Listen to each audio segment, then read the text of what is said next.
2020년 12월 13일입니다. 주일 오감 예배와 광고 나눔 하도록 하겠습니다. 비대면 예배 공지가 계속 올라오고 있죠. 11월 28일 0시부터 용인시는 10인 이상 집회가 금지됐고 위반 시 벌금 300만 원 부과한다고 되어 있고요. 수도권역엔 2.5단계 사회적 거리두기 시행 중이고, 예배를 드릴 때는 20명 이하로 온라인 예배를 준비하는 사람들 포함해서 예배를 드리게끔 조절하고 있습니다. 저희도 거기에 부합하게 준비하고 진행하는데요. 오늘은 좀 특별히 저희가 개척하고 5년이 되고 이제 한 달 정도 지난 이 예배당에서의 마지막 예배가 돼서 우리가 대면 예배와 비대면 예배를 동시에 진행하고자 합니다. 그래서 비대면 예배를 드리기 원하는 분들은 이 영상을 봐주시면 될 것 같고요. 함께 대면 예배를 드리는 분들에게는 또 다른 공지를 드리도록 하겠습니다. 그래서 이번 장소에서 드리는 마지막 예배에 하나님이 함께 하실 수 있도록 여러분 기도해 주시길 부탁드리겠습니다. 재난중앙 공사 안내해 드릴게요.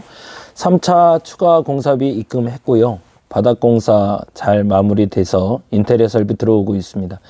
주방 설비를 토요일 날 물건들이 좀 들어왔는데 미비한 것들이 이제 마감하게 될 것 같고요. 인덕션이나 이런 주방 기구들이 들어올 것 같습니다. 최종 점검과 입주 청소 끝나면 이제는 공사는 마무리될 것 같습니다.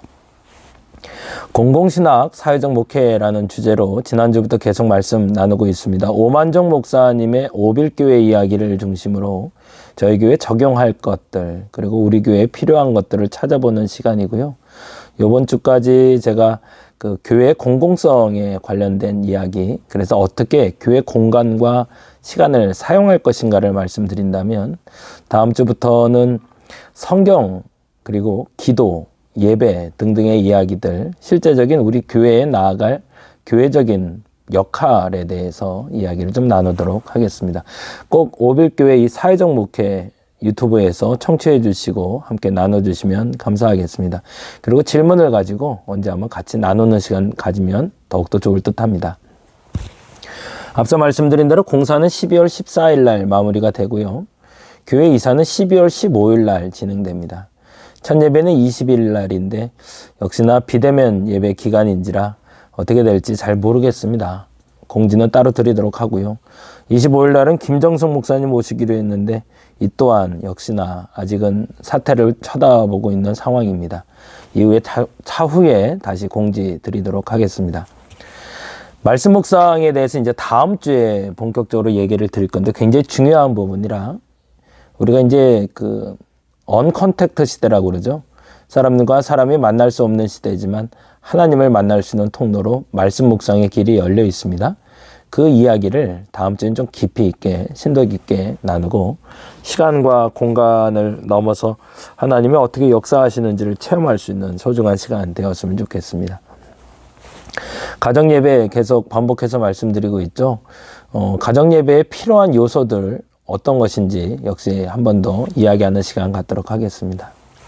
오늘 말씀 볼까요? 마태복음 6장 1절에서 5절 말씀이 됩니다. 제가 읽어드리도록 합니다. 사람에게 보이려고 그들 앞에서 너희 의를 행하지 않도록 주의하라. 그리하지 아니하면 하늘에 계신 너희 아버지께 상을 받지 못하느니라. 그러므로 구제할 때에 외식하는 자가 사람에게서 영광을 받으려고 회당과 거리에서 하는 것 같이 너희 앞에 나팔을 불지 말라. 진실로 너희에게 이르노니 그들은 자기 상을 이미 받았느니라. 너는 구제할 때에 오른손이 하는 것을 왼손이 모르게 하여 내 구제함을 은밀하게 하라. 은밀한 중에 보시는 너희 아버지께서 갚으시리라. 또 너희는 기도할 때에 외식하는 자와 같이 하지 말라. 그들은 사람에게 보이려고 회당과 큰 거리 어귀에 서서 기도하기를 좋아하느니라. 내가 진실로 너희에게 이르노니 그들은 자기 상을 이미 받았느니라. 아멘. 오늘은 사회적 목회의 두 번째 시간으로 하나님을 알게 하라 라는 제목으로 같이 이야기 나누도록 합니다. 앞서 말씀드린 대로 오만정 목사님의 유튜브는 꼭 확인해 주시기 바랍니다. 계속해서 말씀드리는 부분입니다. 우리는 하나님의 일을 할 겁니다. 세상 일이 아니라 하나님의 일은 무엇인가? 그렇다면 나는 어느 영역에 속해 있는가? 다시 한번 점검하고 오늘 설교 따라와 주시면 감사하겠습니다. 같이 볼 영상 역시 다시 한번 반복합니다. 중요해서 그래요. 매주 4주만 꼭 봐주시고 그리고 같이 나눴으면 좋겠습니다. 이 주제로 지난주에 말씀을 나누며 마무리했습니다. 하나님 나라 백성 공동체란 뭘까라는 거죠. 하나님 나라는 어디이고 하나님 나라 백성은 어디며 그 공동체는 어디에 있는가의 질문입니다. 하나님 나라는 어딜까요? 우리가 죽어서 가는 하나님 나라엔 천국도 있고 이 땅에 하나님 나라가 있더라.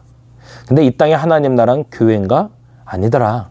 교회는 샘플이더라. 하나님 나라는 이 세상이더라. 그러면 하나님 나라 백성은 누군가?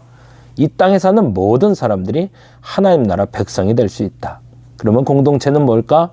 그 공동체란 그 하나님 나라에 그 백성들이 모여 사는 어떤 곳이든 그것은 하나님의 나라다가 사실은 정의였습니다. 우리의 정체성을 살펴보았죠. 종인가? 군인인가? 청직인가? 이 말은 어떤 일을 하는가의 기준이 아니라 신분의 기준이 있다고 말씀드렸습니다. 곧 우리 중심적 사고에서 하나님 중심 사고로 전환을 요청하는 겁니다. 나 중심의 나의 이득을 위해서, 나의 소득을 위해서, 나의 삶을 위해서가 아니라 하나님을 위해서 살아가는 사람들, 그들을 종, 군인, 청직이라 부른다라고 말씀드렸고요. 두 번째, 우리의 역할을 이야기하며 교회가 세상의 소금이 된다는 뜻은 교회가 세상에 녹아져야 한다는 것이다 라고 정의하자고 했습니다. 이 말을 이제는 쉽게 이해하실 것 같습니다. 그러면 나는 어떻게 녹아져야 될까? 우리 교회는 어떻게 녹아질까? 그것이 실천 과정이 자발적 가난 운동이라고 그랬죠. 남는 거 나누자는 겁니다. 없는데 나누자는 거 아닙니다. 없는데 내 살을, 내 팔을, 내 다리를 쪼개서 나누자는 것이 아니라 우리에겐 남아있는 것들, 그래서 나눌 수 있는 것들을 나눠 보자는 겁니다. 그래서 교회 공간에 잉여 공간, 남아있는 공간과 남아있는 시간, 주일 예배 드리고 새벽 예배 드리고 그리고 주중에 비어있는 이 공간이 세상에 환원될 수 있다면 그것이 사회적 가치를 창출할 수 있지 않을까라는 질문에서 시작을 했다는 거죠. 그래서 다림목교에 새로운 이름을 정했다고 그랬죠. 그 이름은 바로 모두의 거실입니다. 누구든지 나의 집 거실에 들어오듯이 편하게 들어올 수 있는 공간. 그래서 그 공간에서 사람들이 무엇을 할 수 있을까? 생일 파티도 하고요. 스터디룸도 하고요. 공연장도 있고요. 공개 세미나도 할 수 있고 특히나 요즘 같은 시대에 웨비나와 온라인 영상 촬영도 할 수 있는 장소. 그 장소가 우리 다림목교회 안에 정확히는 모두의 거실이 됐으면 좋겠다라고 말씀드렸습니다. 사회적 목회란 그러면 뭘까? 그 부분에 대해서 다시 한번 점검하고 넘어갑니다. 작은 교회의 사회적 목회란 바로 샘플이 되는 겁니다. 아까 말씀드렸죠? 하나님 나라 백성 공동체가 되는 게 우리의 목표다. 하나님 나라는 어디다? 이 세상이다. 큰 교회만 아니다. 작은 교회도 아니다. 단 모든 세상이 하나님 나라가 될 수 있다. 근데 그 나라의 백성은 그 나라에 사는 모든 사람들이다. 그 공동체의 기준, 샘플이 되는 게 바로 작은 교회다. 그래서 우리는 그 샘플이 돼야 된다. 오만정 목사님은 그래서 그 얘기를 해요. 샘플은 심플하다라고. 이 말에 굉장히 매력적인 단어가 담겨 있는 거죠. 샘플은 아주 작습니다. 그리고 아주 단순합니다. 근데 그 안에 모든 게 다 들어 있습니다. 그러면서 예를 들기를 화장품 샘플을 얘기해요. 화장품을 사기 전에 샘플을 테스트해 보게 합니다. 아주 작은 용기에 아주 작은 소량의 액이 담겨 있는데 그것만으로도 내가 지금 사고자 하는 그 물건의 가치를 평가받을 수 있는 모든 것이 그 안에 들어있다는 거죠. 작은 교회라고 해서 그 안에 모든 것을 담지 못했다는 것이 아니라 모든 것을 아주 심플하게 담고 있는 게 바로 사회적 목회 작은 교회 운동이다 라는 거죠. 그럼 우리가 가진 게 무엇인가? 뭐라고 그랬죠? 작은 공간이지만 공간이 있고 또 또 우리에게 여유, 시간이 있다. 그러면 그것을 잉여 가치로 알고 나눌 수 있다면, 그리고 그것의 가치를 온전하게 창출할 수만 있다면 우리는 샘플이 될 수 있는 심플한 이 공간을 통해서, 이 시간을 통해서 하나님의 일을 할 수 있다라고 말하고 있는 거죠. 그럼 우리가 함께 할 사람은 누굴까?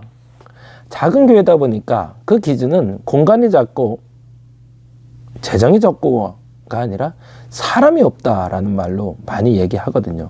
근데 정말 사람이 없을까? 그렇지 않다는 얘기죠. 그래서 오만정 목사님은 그렇게 얘기해요. 교회 공동체와 사회 공동체 구성원이 우리와 함께 할 사람들이라고. 그 말은 뭐죠? 우리는 항상 일을 할 때 교회 사람들과 함께합니다. 전도하려고 해도요, 전도의 용품은 누가 포장해 줬죠? 성도들이 했죠. 전도는 누가 하죠? 성도들이 하는 겁니다. 교회 행사를 준비할 때 누가 하나요? 교회에서 했어요. 근데 2015년에 제가 개척하고 아주 재미난 경험을 하게 됐어요. 전도를 해야 되는데 저 혼자잖아요. 전도 용품을 포장해야 되는데 저 혼자 너무 버거워요. 이게 두 가지 기도를, 아니 하나님한테 억울해서 호소한 적이 있어요. 하나님, 너무 억울해요. 너무 속상해요. 나 혼자 전도하게 놔두세요. 왜냐면 그때 7월이었는데 여름에 부채 전도를 하려고 부채가 잔뜩 한 1000개를 갖다 놓고 490세대 되는 신창 아파트에 돌리려 했는데 사람이 없는 거예요. 너무 속상한 마음에 새벽에 하나님께 울부짖었었죠. 그리고 나서 490세대를 혼자 한 7시간에 걸려서 땀을 뻘뻘 흘리며 돌아다녔습니다. 근데 그 이듬해에 아주 좋은 지인을 만나게 됐고, 지구촌 교회 다니는 청년이 와서 돕기 시작했고, 그래서 우리 태호도 오게 됐고, 그래서 새로운 사람들이, 나와 함께하는 사람들이 만들어졌습니다. 그리고 또 하나 너무 재미난 경험을 했는데, 그 전도용품을 포장해야 되겠는데 포장 또한 사실은 교회 안에 사람들과 해왔기 때문에 이 또한 할 사람이 없는 거죠. 그래서 너무 허망하고 황당했는데 주변에 카페 그리고 주변에 식당 사람들과 전도하며 이물 없이 지내다 보니 카페 사장님이 그리고 단골 손님들이 저희 전도용품을 열심히 포장해 주시는 거예요. 사회공동체 구성원이 우리와 함께할 사람들입니다. 그분들이 저의 일을 돕는 것뿐만 아니라 내가, 이제 우리 교회가 그들의 일을 돕는, 그래서 우리가 함께 가고 있다는 걸 말할 수 있는 공동체, 그 공동체가 되기를 원합니다. 사회적 목회, 사역의 정의를 그래서 다음과 같이 이야기할 수 있습니다. 교회 안에 자원만을 가지고 일하려 하지 말고 좋은 기관과 사람들과 함께 일하라는 거죠. 주변에 많은 복지관, 문화센터들이 있습니다. 그리고 주변에 많은 좋은 사람들이 있습니다. 신앙인이라고, 더 정확히는 교회 안에 있는 사람들과 교회 안에 기관들과만 일하려 하지 말고 이제는 세상과 같이 소통할 수 있어야 될 겁니다. 말씀을 통해서 좀 더 구체적으로 살펴보려고 합니다. 첫째는 말석으로 기어가는 목회를 할 수 있어야 됩니다. 누가복음 17장 7절에서 10절에 보면 이런 말씀이 있습니다. 청함을 받은 사람들이 높은 자리 택함을 보시고 그들에게 비유로 말씀하여 이르시되, 잔치자리에 예수님이 초대해 갔는데 사람들이 다 앞다퉈 가장 좋은 자리에 앉으려고 애를 쓰는 모습을 보셨다는 거죠. 그리고 그들에게 비유로 다음과 같이 말씀하셨다는 겁니다. 내가 누구에게나 혼인잔치에 청함을 받았을 때에 높은 자리에 앉지 말라. 그렇지 않으면 너보다 더 높은 사람이 청함을 받은 경우에, 야, 이 자리가 깜짝 놀랄 일인 거죠. 내가 제일 상석에 앉아야지 라고 앉았는데 나보다 어른이 와버렸다는 거죠. 그럴 때 어떻게 된다는 거죠? 너와 그를 청한 자가 와서 너더러 이 사람에게 자리를 내주라 하리니 그때 내가 부끄러워 끝자리로 가게 되리라.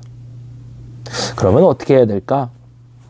청함을 받았을 때 차라리 가서 끝자리에 앉으라. 그러면 너를 청한 자가 와서 너더러 벗이여 올라 앉으라 하리니 그때야 함께 앉은 모든 사람 앞에서 영광이 있으리라.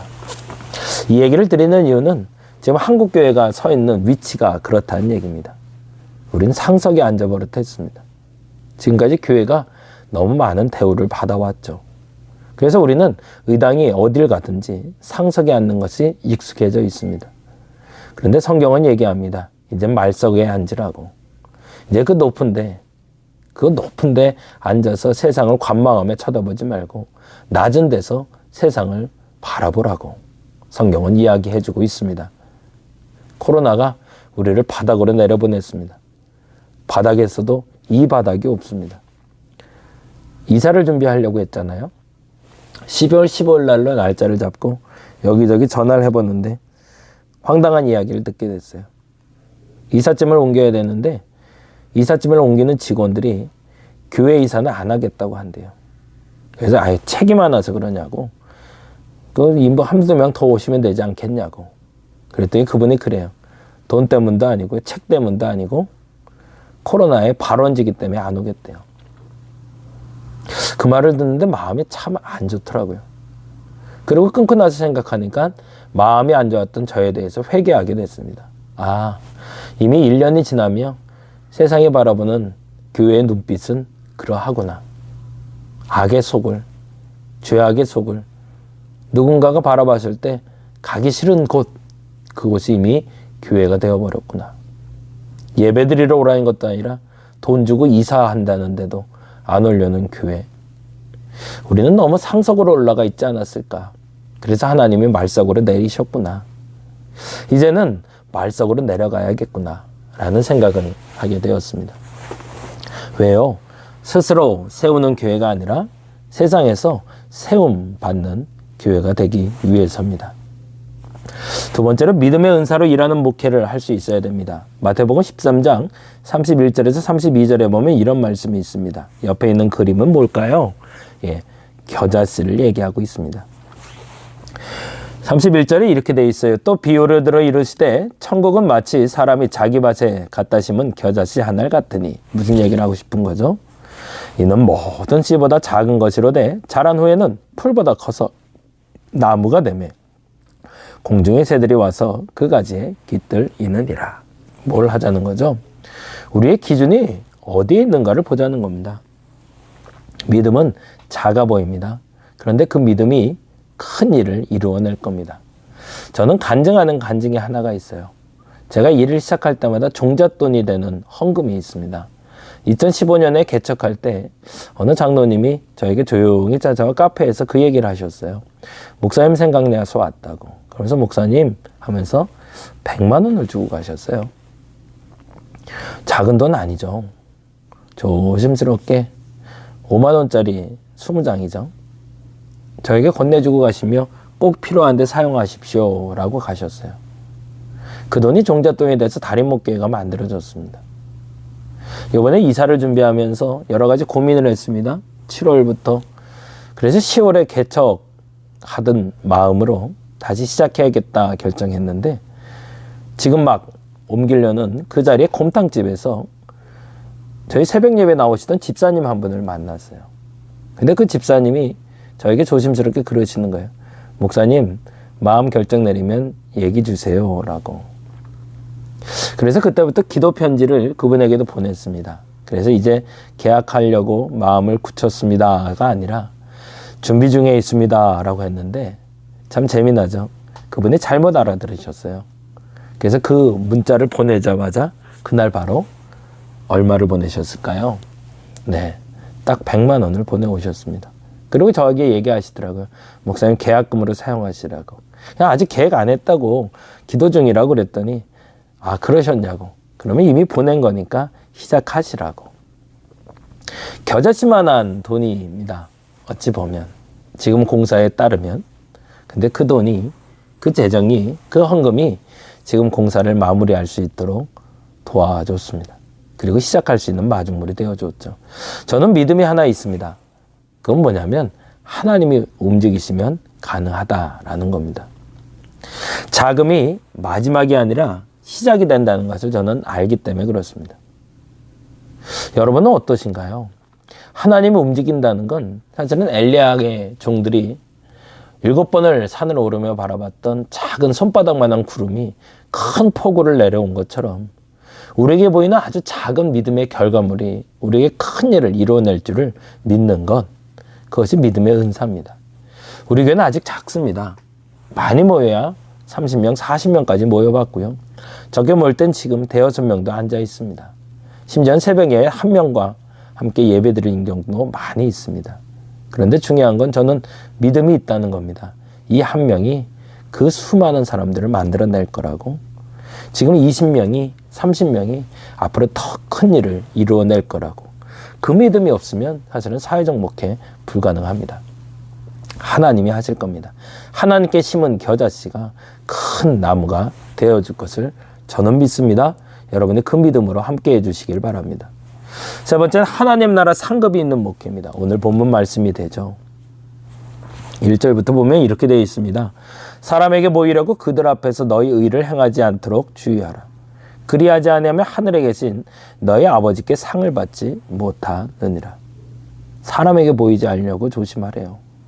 2절에 이렇게 되어 있습니다. 그러므로 구제할 때에 외식하는 자가 사람에게서 영광을 받으려고 회당과 거리에서 하는 것 같이 너희 앞에 나팔을 불지 말라.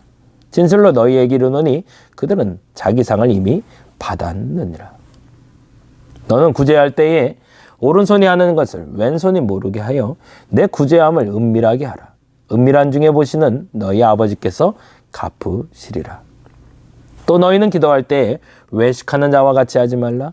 그들은 사람에게 보이려고 회당과 큰 거리 어귀에 서서 기도하기를 좋아하느니라. 내가 진실로 너희에게 이르노니 그들은 자기 상을 이미 받았느니라. 이 말이 무섭죠. 그들은 자기 상을 이미 받았느니라. 오늘이 우리 다림목교회를 개척하고 예배드렸던 신창아파트 예배당에서는 마지막 예배가 됩니다. 그런 생각을 해봤어요. 좀 속상한 거죠. 이 마지막 예배를 드리는 자리에 개척할 때와 비슷한 분위기에 예배를 드리고 있다는 것이 다시 초심인가? 그렇게 생각을 했습니다. 다시 개척인가가 아니라 다시 초심으로 돌아가자고. 서운하긴 하죠. 속상하기도 하고요. 마지막 떠나는 자리가 조금 더 풍성해야 되고요. 그리고 마지막 시작하는 자리로 이동할 때 이웃 사람들에게 과연 우리 교회는 어떻게 기억에 남을까가 사실은 궁금했어요. 우리 다림목교회를 신창아파트 안에서 그리고 이 주변 사람들이 어떻게 생각했었을까? 어떤 흔적이 남았을까? 그리워하고 있을까? 내가 떠나면 그리워할까? 내가 떠나면 떠난 거나 할까? 근데 오늘 본문의 말씀처럼 사람들의 기억을 너무 의식하지 말라는 거죠. 뭘 의식하라는 거죠? 하나님이 알고 계신가?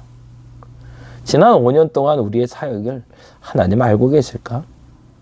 지난 5년 동안 그 중에 여러분이 1년이든 혹은 2년이든 함께 했던 그 시간을 하나님은 알고 계실까? 그러면 족하다는 거죠. 근데 세상 사람들은 다 아는데 하나님은 모른다? 그러면 그게 더 큰 문제라는 거죠. 세상이 아니라 하나님이 알아주시는 목회를 하고 싶습니다. 이제 오늘 마지막으로 이곳에서 예배드리고 다음 주에는 새로운 예배당에서 새로운 공간에서 예배드리게 될 겁니다.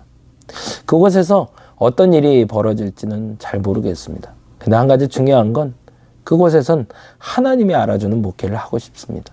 그것이 사회적 목회의 기준입니다.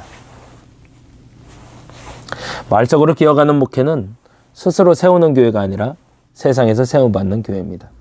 이 말을 여러분에게 적용하시기 바랍니다. 스스로 세우는 성도가 아니라 세상에서 세움받는 성도가 되자. 자금이 마지막이 아니라 시작이 된다는 것을 아는 목회, 자금이 마지막이 아니라 시작이 된다는 걸 아는 성도가 되자. 샘플은 심플하다. 세상이 아니라 하나님이 알아주는 목회, 세상이 아니라 하나님이 알아주는 성도가 되자. 그것이 저와 여러분의 결단이고 2021년 시작이 되기를 간절히 바랍니다. 기도하겠습니다. 거룩하신 주님, 사회적 목회를 꿈꾸며 2021년을 준비하고 있습니다. 어렵죠. 힘들죠. 낯선 길이죠. 그런데 해야 될 것을 알기에 시작하고자 합니다. 말석으로 기어가고자 합니다. 그래서 그곳에서 세상 사람들과 만나려고 합니다. 교회가 이제는 세상 속에 녹아지려고 합니다. 하나님 함께하여 주시옵소서. 무엇보다 하나님이 알아주는 사람들, 하나님이 세워주는 사람들 되었으면 좋겠습니다. 그런 교회, 그런 목회 그런 성도 되게 하여 주시옵소서. 감사합니다. 고마우신 예수님 이름으로 기도드렸습니다.